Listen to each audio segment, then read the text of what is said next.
The United States exited the nuclear deal, Iran's supreme leader, Ali Khamenei, pushed a look east strategy. The logic was simple.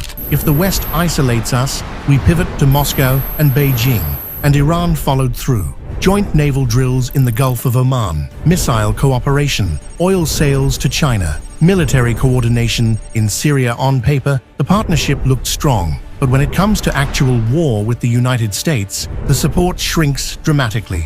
This week, Russia and Iran held a small naval drill in the Gulf of Oman.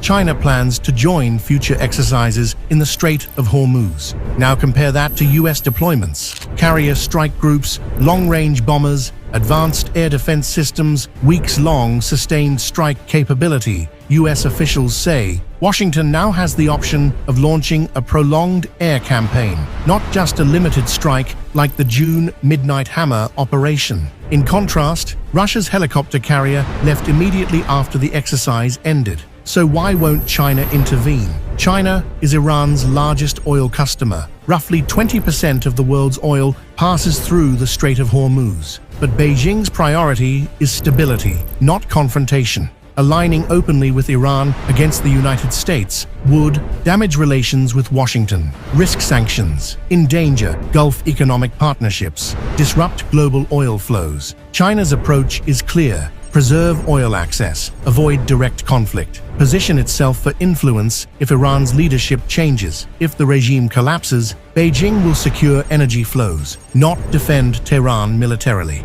And what about Russia? Moscow has benefited from Iran. Drone cooperation, sanctions evasion networks, regional coordination, but Russia is calculating carefully. It does not want to push Trump closer to Ukraine, risk direct US-Russia confrontation, stretch its own military capacity. Russian leaders may hope the Iranian regime survives, but they are unlikely to go to war with the United States to save it. Iran still holds leverage. It can disrupt the Strait of Hormuz regional oil infrastructure. US bases via proxies. Around 20% of global oil flows through Hormuz. That is Tehran's deterrent. But escalation there would also hurt China, its biggest customer, which is another reason Beijing prefers restraint. The narrative of a unified anti-Western axis is overstated. Russia and China share interests with Iran, but they do not share existential commitment. If the United States strikes Iran, Beijing and Moscow will calculate based on their own survival,